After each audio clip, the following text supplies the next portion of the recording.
The 2019 New Jersey off-year elections were pretty much the more things change, the more they stay the same. Yes, the Democrats lost a handful of seats in the Assembly, but for the most part continued to maintain a huge majority over New Jersey state Republicans.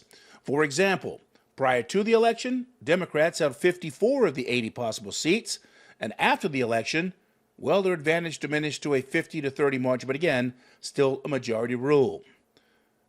Meanwhile, the big news of election night coming out of District 21, where incumbent Republican State Assemblyman, Minority Leader John Bramnick, and his running mate, Assemblywoman Nancy Munoz, staved off a challenge from Democrats Lisa Mandelblatt and Stacey Gunderman. Nancy and I were challenged by the left and the right, which tells the state of New Jersey that you can be bipartisan, you can be reasonable, if you're fiscally conservative and you think about the taxpayers, the problems that taxpayers have in the state, but you can treat people with respect. And that's been my mantra since I got in the legislature. And I tell you, we can do this. We can be reasonable, we can be bipartisan, we can be smart, as long as we respect the people and the taxpayers of this state. And I want to tell you, I'm so proud of Nancy Munoz.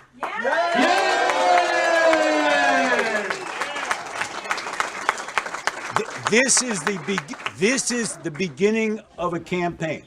By the way, Bramnick survived becoming the first top New Jersey state legislative leader to be ousted at the ballot box since 1993. The same, however, could not be said for Democratic State Senator Bob Andrzejczak, who was unseated by Vineland resident and attorney Michael Tester Jr., who was making his first run for office. The 1st District also saw the Republicans picking up both assembly seats as voters rejected Democratic incumbents handpicked by Democratic U.S. Representative Jeff Van Drew to continue his legacy. Republican Assembly candidates Eric Simonson and Antoine McClellan ousting incumbent Assemblymen Bruce Land and Matt Millam. And as expected, Anthony Bucco Jr., who remained on the ballot even after taking over his father's Senate seat in District 25, won the Assembly seat, which he had already relinquished. Republican committee members in District 25 will choose Bucco's successor for that Assembly seat. As far as the state ballot question was concerned, New Jerseyans voted unanimously on whether New Jersey should extend property deductions to military veterans who live in continuing care retirement communities. Prior to the vote, only veterans who lived in their own home were eligible for a $250 annual deduction on their property taxes.